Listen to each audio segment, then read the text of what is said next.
আমন ধান চালের দর বাড়লেও খুশি নন মিল মালিক ও কৃষকরা। আমদানির সিদ্ধান্ত সরকারের। ছাত্র জনতার পাশে থাকায় সশস্ত্র বাহিনীকে প্রধান উপদেষ্টার ধন্যবাদ। খালেদা জিয়াকে উষ্ণ সম্ভাষণ।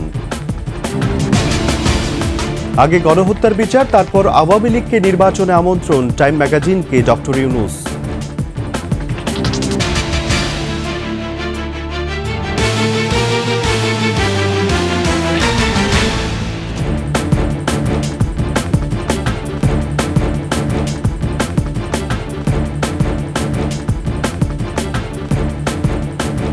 শুনছিলেন সংবাদ শিরোনাম।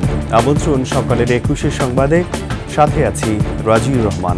দর্শক, ২১ টেলিভিশনের সংবাদ একই সাথে সরাসরি দেখতে পাবেন আমাদের ফেসবুক পেজ www.facebook.com/2124 অনলাইনে। এছাড়া সাবস্ক্রাইব করতে পারেন www.youtube.com/@21TV চ্যানেলে। আমন সংগ্রহ মৌসুমে ধান ও চালের দাম বাড়িয়ে সরকারি নতুন দরে খুশি নন মিল মালিক ও কৃষকরা। মিল মালিকরা বলছেন বাড়তি দরেও লাভের মুখ দেখবে না তারা, আর কৃষকরা বলছেন খোলা বাজারেই ধানের দর বেশি।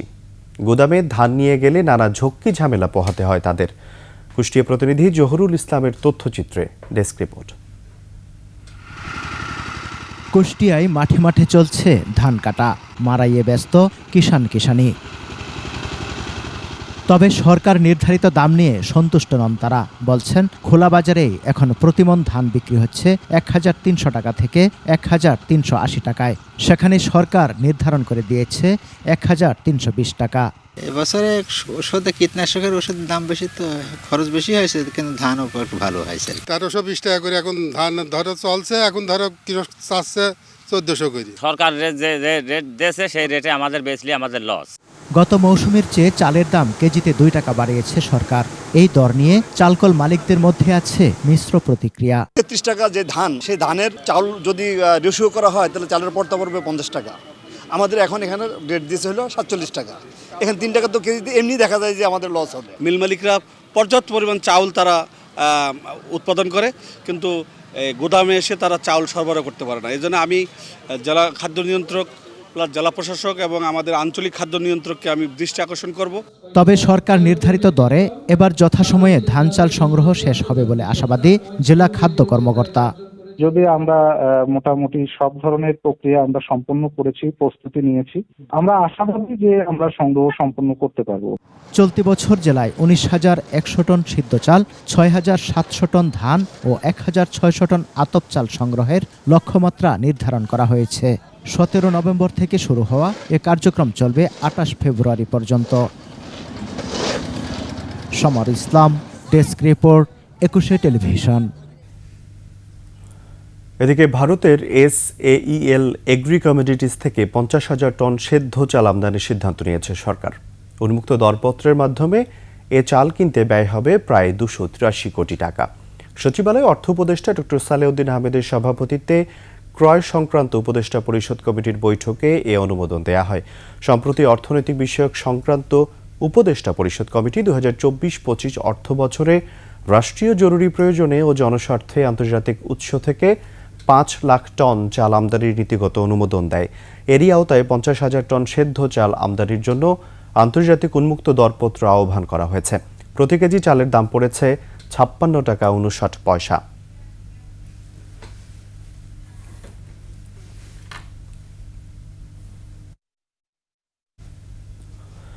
দেশের ক্রান্তিলগ্নে ছাত্র জনতার পাশে দাঁড়িয়ে সশস্ত্র বাহিনী বাংলাদেশের মানুষের আস্থা অর্জন করেছে বলে মন্তব্য করেছেন প্রধান উপদেষ্টা ডক্টর মোহাম্মদ ইউনূস। সশস্ত্র বাহিনীর সংবর্ধনা অনুষ্ঠানে যোগ দিয়ে প্রধান উপদেষ্টা আশা করেন গণতান্ত্রিক রাজনীতির প্রতি শ্রদ্ধা রেখে দেশের কাজে তারা সবসময় পাশে থাকবে। প্রতিবেশীর সাথে বন্ধুত্বপূর্ণ সম্পর্ক এবং সহাবস্থানে থেকে চলাই লক্ষ্য বলে জানান ডক্টর ইউনূস। প্রণব চক্রবর্তী রিপোর্ট। সশস্ত্র বাহিনী দিবস উপলক্ষে রীতি মেনে বিকেলে সেনাকুঞ্জে যান প্রধান উপদেষ্টা ডক্টর মোহাম্মদ ইউনূস।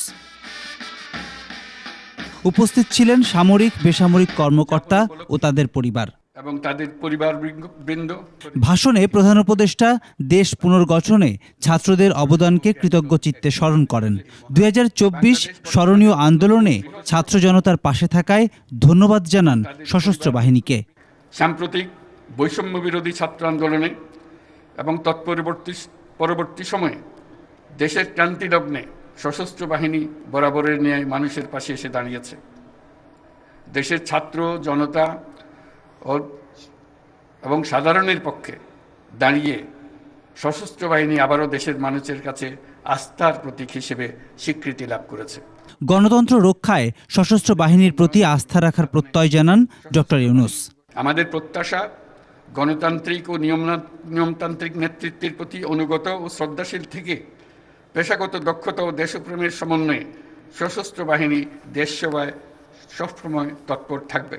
প্রধান উপদেষ্টা বলেন, প্রয়োজনে বহিঃশত্রুকে মোকাবেলা করা, সেই সাথে প্রতিবেশী রাষ্ট্রের সাথে বন্ধুত্ব বজায় রাখাই বাংলাদেশের লক্ষ্য। প্রতিবেশী সহ সকল রাষ্ট্রের সাথে বন্ধুত্বপূর্ণ ও শ্রদ্ধাশীল সহযোগিতার মাধ্যমে সহাবস্থানই আমাদের মূল লক্ষ্য। তথাপি যে কোনো আগ্রাসী বহিঃশত্রুর আক্রমণ থেকে দেশের সার্বভৌমত্ব রক্ষার জন্য আমরা সদা প্রস্তুত এবং দৃঢ় সংকল্পবদ্ধ। সে লক্ষ্যে উন্নত বিশ্বের সঙ্গে তাল মিলিয়ে আমাদের সেনা, নৌ ও বিমান বাহিনী পুনর্গঠন, সশস্ত্র বাহিনীর সদস্যদের উন্নত প্রশিক্ষণ ও বাহিনী সমূহকে আধুনিক প্রযুক্তির সংযুক্তির প্রয়াস অব্যাহত রয়েছে। পরে উপস্থিত সবার সাথে কুশল বিনিময় করেন প্রধান উপদেষ্টা। অনুরোধে অনেকের সাথে ছবিও তোলেন তিনি। প্রণব চক্রবর্তী, 21 টেলিভিশন, ঢাকা। এক যুগ পর সেনাকুঞ্জে সশস্ত্র বাহিনী দিবসের আয়োজনে যোগ দেন সাবেক প্রধানমন্ত্রী ও বিএনপি চেয়ারপারসন বেগম খালেদা জিয়া। প্রধান উপদেষ্টা তাকে সম্ভাষণ জানিয়ে বলেছেন, খালেদা জিয়ার উপস্থিতিতে জাতি গর্বিত। এই আয়োজনে যোগদানের সুবাদে 6 বছরের বেশি সময় পর জনসম্মুখে আসলেন সাবেক এই প্রধানমন্ত্রী। বিস্তারিত আকবর হোসেন সুমনের রিপোর্টে। গুলশানের ফিরোজা থেকে নিজের গাড়িতে চড়ে সেনাকুঞ্জের উদ্দেশ্যে রওনা দেন সাবেক প্রধানমন্ত্রী বিএনপি চেয়ারপারসন বেগম খালেদা জিয়া। বছর 6 পর জনসম্মুখে এই প্রথম কোনো রাষ্ট্রীয় অনুষ্ঠানে যোগদান। সেনাবাহিনী প্রোটোকলেই বাসা থেকে সেনাকুঞ্জে পা রাখেন বেগম খালেদা জিয়া। সঙ্গে ছিলেন কনিষ্ঠ পুত্রবধূ। শারীরিক অসুস্থতাকে উপেক্ষা করেছেন এই আমন্ত্রণে। যেহেতু ওনার আমন্ত্রণ জানিয়েছেন, এর প্রতি একজন দায়িত্বশীল মানুষ হিসাবে এবং দলের চেয়ারপারসন শুধু না, এই আর্মি পরিবারের উনি একজন সাবেক সদস্য, সেই হিসাবে ওনার যে দায়িত্বশীল আচরণ, এইটাই উনি প্রকাশ। দীর্ঘদিন পর সেনাকুঞ্জে বেগম খালেদা জিয়ার উপস্থিতিকে স্বাগত জানায় সশস্ত্র বাহিনী। সাবেক প্রধানমন্ত্রীর সঙ্গে কুশল বিনিময় করেন প্রধান উপদেষ্টা অধ্যাপক মোহাম্মদ ইউনূস।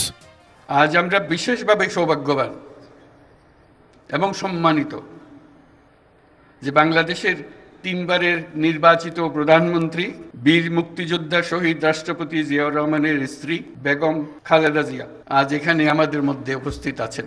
1 যুগ ধরে তিনি এই মহাসম্মেলনীতে অংশগ্রহণ করার সুযোগ পান নাই।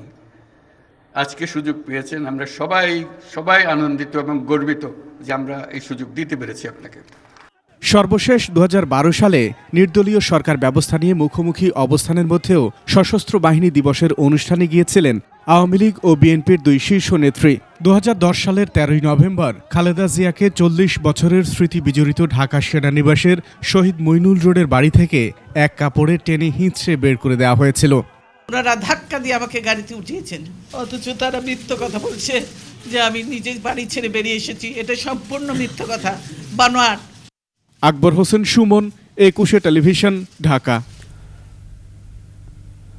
দীর্ঘদিন পর অন্যরকম এক মিলন মেলায় পরিণত হয় সেনাকুঞ্জ। সশস্ত্র বাহিনী দিবসে দেশের বিভিন্ন অঙ্গনের বিশিষ্টজনেরা ভিন্ন এক পরিবেশে মেতে ওঠেন গল্প, আড্ডা আর একে অন্যের খোঁজ খবরে। আলাপ চলে ব্যক্তিগত সুখ দুঃখ থেকে দেশের আগামীর ভবিষ্যৎ নিয়ে। প্রণব চক্রবর্তীর আরও একটি রিপোর্ট।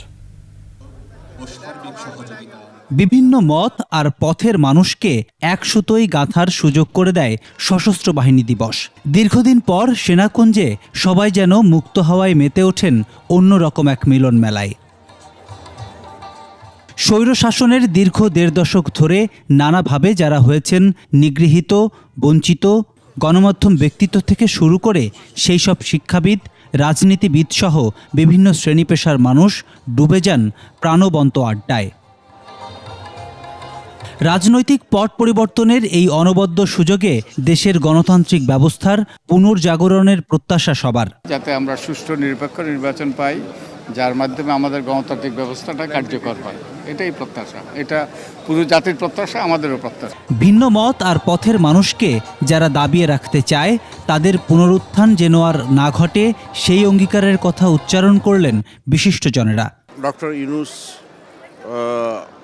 সাহেব যে বক্তব্য দিছে সেটা খুবই মিনিংফুল, 1 নম্বর। 2 নম্বর হচ্ছে যে এখানে আকর্ষণ, আজকের অনুষ্ঠানের আকর্ষণ বেগম খালেদা জিয়া এখানে উপস্থিত ছিলেন এত বছর পরে। বলা যায় এটাই একটা ব্যতিক্রমী যে তিনি অসুস্থ থাকা সত্ত্বেও এখানে এসেছে, যেখানে বিগত 1 যুগ ধরে, মানে 13 বছর হয়ে গেছে, উনি এখানে তাকে উপস্থিত হতে দেওয়া হয়নি এবং তাকে যথেষ্ট সম্মান করা হয়েছে। এটা ব্যতিক্রমী। সেই সাথে অনেক নতুন মুখ আমি দেখলাম, যেখানে যারা বিগত 10-15 বছর ধরে এখানে জায়গা পায়নি, সেই সমস্ত লোককে দেখে খুশি হলাম। অনেকের সাথে কুশল বিনিময় হলো। সেই সাথে একটা জিনিস আমার চোখে পড়ল যে অনেক যে চামচা এবং দালাল যারা চিহ্নিত এই স্বৈরাচারী সরকারের দোসর, তাদের কাউকেই দেখা যায়নি। সশস্ত্র বাহিনীর এমন আয়োজনে বিদেশিদেরও ছিল সরব উপস্থিতি।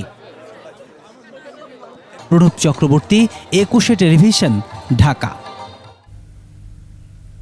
জুলাই আগস্টে গণহত্যার বিচারের পর আওয়ামী লীগকে নির্বাচনের জন্য ডাকা হবে বলে জানিয়েছেন অন্তর্বর্তী সরকারের প্রধান উপদেষ্টা ডক্টর মোহাম্মদ ইউনূস।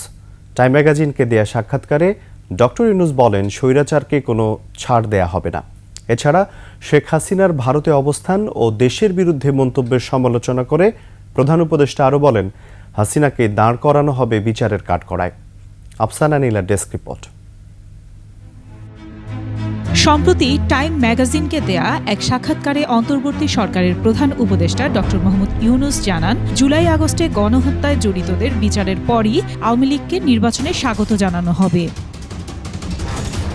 এ সময় ডক্টর ইউনূস বলেন, যারা হত্যা ও নির্যাতনের জন্য দায়ী তাদের জবাবদিহির আওতায় আনা হবে, আর অপরাধী প্রমাণিত না হলে তারা নির্বাচনে অংশ নিতে পারবেন। রাষ্ট্র সংস্কারে স্বৈরাচারের বিচার ছাড়া গতি নেই।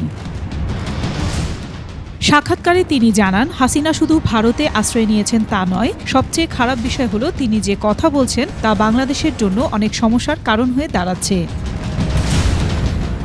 যুক্তরাষ্ট্রের সঙ্গে ব্যবসায়িক সম্পর্ক এগিয়ে নিতে বর্তমান সরকার প্রস্তুত জানিয়ে ডক্টর মোহাম্মদ ইউনূস বলেন, বিশ্বব্যাপী প্রতিষ্ঠানগুলোকে আশ্বস্ত করতে হবে বাংলাদেশে ব্যবসার দুয়ার খোলা রয়েছে। বাংলাদেশকে পুনর্গঠিত করার অঙ্গীকার জানিয়ে প্রধান উপদেষ্টা বলেন, নির্বাচনী ব্যবস্থা, পুলিশ প্রশাসন, বিচার ব্যবস্থা, দুর্নীতি দমন কমিশন, সরকারি প্রশাসন এবং জাতীয় সংবিধান সংস্কার কাজ চলছে। আওয়ামী লীগের পাচার করা $1,000 কোটি পুনরুদ্ধার করা হবে বলেও সাক্ষাৎকারে জানান ডক্টর মোহাম্মদ ইউনূস। আফসানা নীলা, ডেস্ক রিপোর্ট, 21 টেলিভিশন। নিচ্ছি সংবাদ বিরতি। যখন ফিরছি তখন অন্যান্য সংবাদের সাথে আরও থাকবে। ওয়েস্ট ইন্ডিজের বিপক্ষে প্রথম টেস্ট আজ, সমান তলে লড়তে চায় মেহেদী মিরাজের নতুন বাংলাদেশ। আবার আমন্ত্রণ সকালের 21 সংবাদে। ঢাকার আশুলিয়ায় জীবিত স্বামীকে মৃত দেখিয়ে মামলা করা কুলসুম বেগম সহ 3 জনকে আটক করেছে পুলিশ। পুলিশ জানায়, কক্সবাজার থেকে কুলসুমকে আটক করা হয়। এছাড়া তাকে মামলা করতে প্ররোচনা দেয় মূল হোতা রুহুল আমিন ও শফিককেও আটক করা হয়েছে। গত 5 আগস্ট বৈষম্য বিরোধী ছাত্র আন্দোলনে কুলসুমের স্বামী আলামিন মিয়া মারা গেছেন দাবি করে 130 জনের বিরুদ্ধে মামলা করেছিলেন আশুলিয়া থানায়। তবে 13 নভেম্বর আলামিন থানায় এসে তার পরিচয় দিলে এরপর থেকেই গা ঢাকা দেন কুলসুম বেগম।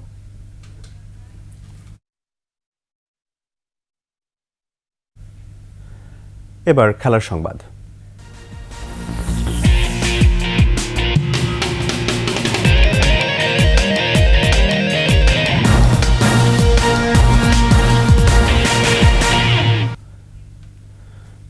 2 ম্যাচ টেস্ট সিরিজে আজ ক্যারিবীয়দের বিপক্ষে মাঠে নামছে মেহেদী হাসান মিরাজের নেতৃত্বাধীন নতুন বাংলাদেশ। ব্যাটিং কোচের দায়িত্ব সামলাবেন সিনিয়র সহকারী কোচ মোহাম্মদ সালাউদ্দিন। অন্যদিকে ঘরের মাঠে সিরিজ জয় ক্যারিবীয়দের জন্য শুধু আত্মবিশ্বাস ফেরানো নয়, পাকিস্তান সফরের জন্য প্রয়োজনীয় প্রস্তুতিও। পারভেজ খোকনের রিপোর্টে বিস্তারিত। সাকিব আল হাসানের সাথে তুলনা দেওয়াটা পছন্দ করেন না মেহেদী হাসান মিরাজ। তবুও অলিখিতভাবে হলেও সাকিব পরবর্তী যুগে কিংবা সাকিব দলে না থাকলে মিরাজের কাঁধে দায়িত্বটা দ্বিগুণ ভারী হয়ে যায়। এবারের ওয়েস্ট ইন্ডিজ টেস্ট সিরিজে মিরাজের ওপর আরও বড় দায়িত্ব। এই সিরিজে অধিনায়ক যে তিনিই। মানসিক চাপ কমাতে ম্যাচের আগে ফুরফুরে মেজাজে বাংলাদেশ দলের ক্রিকেটাররা। সাগর থেকে স্ট্রিংয়ে মাছ ধরেন তাসকিন আহমেদ। পাহাড়ে ঘুরে নিজেকে সতেজ করেছেন মেহেদী হাসান মিরাজ। হাসান মাহমুদ ও হাসান মুরাদরাও অনুশীলনের ফাঁকে পাহাড় সমুদ্রের সৌন্দর্য উপভোগ করছেন। এক কথায় প্রকৃতি থেকে উজ্জীবিত হওয়ার চেষ্টায় তারা। স্পেশালি এরকম দূরে যখন আমরা খেলতে আসি, লম্বা সফর থাকে, দেখা গেছে টিমই আমাদের ফ্যামিলি থাকে সবকিছু, এবং আমরা কিন্তু আমাদের বাসার ফ্যামিলির থেকে টিম মেম্বারসদের সাথেই সবচেয়ে বেশি সময় স্পেন্ড করি। তো লম্বা ট্যুরগুলোতে এটা অনেক ইম্পর্টেন্ট যে অফ ডেগুলোতে সামটাইমস টিম অ্যাক্টিভিটি করা, এবং আমি শিওর যে আমাদের প্রত্যেকটা টিম মেম্বারই অনেক এনজয় করেছে। বিশ্ব টেস্ট চ্যাম্পিয়নশিপে ফাইনালের দৌড় থেকে আগেই ছিটকে যায় দুই দল। 9 ম্যাচের মধ্যে বাংলাদেশের পয়েন্ট 27.50% নিয়ে অবস্থান 8 নম্বরে, আর মাত্র 18.52% পয়েন্ট নিয়ে টেবিলের সর্বশেষ স্থানে ওয়েস্ট ইন্ডিজ। বাংলাদেশের বিপক্ষে 2 ম্যাচের এই সিরিজটি ক্যারিবীয়দের জন্য গুরুত্বপূর্ণ, কেননা সিরিজ শেষে পাকিস্তান সফরে যাবে তারা। সফরের আগে আত্মবিশ্বাস বাড়াতে বাংলাদেশকে হারানোই মূল লক্ষ্য ওয়েস্ট ইন্ডিজের। পারভেজ খোকন, 21 টেলিভিশন। শেষ করছি সকালের 21 সংবাদ। যাবার আগে সংবাদ শিরোনামগুলো আরও একবার। আমন ধান চালের দর বাড়লেও খুশি নন মিল মালিক ও কৃষকরা, আমদানির সিদ্ধান্ত সরকারের। ছাত্র জনতার পাশে থাকায় সশস্ত্র বাহিনীকে প্রধান উপদেষ্টার ধন্যবাদ, খালেদা জিয়াকে উষ্ণ সম্ভাষণ। আগে গণহত্যার বিচার, তারপর আওয়ামী লীগকে নির্বাচনে আমন্ত্রণ, টাইম ম্যাগাজিনকে ডক্টর ইউনূস।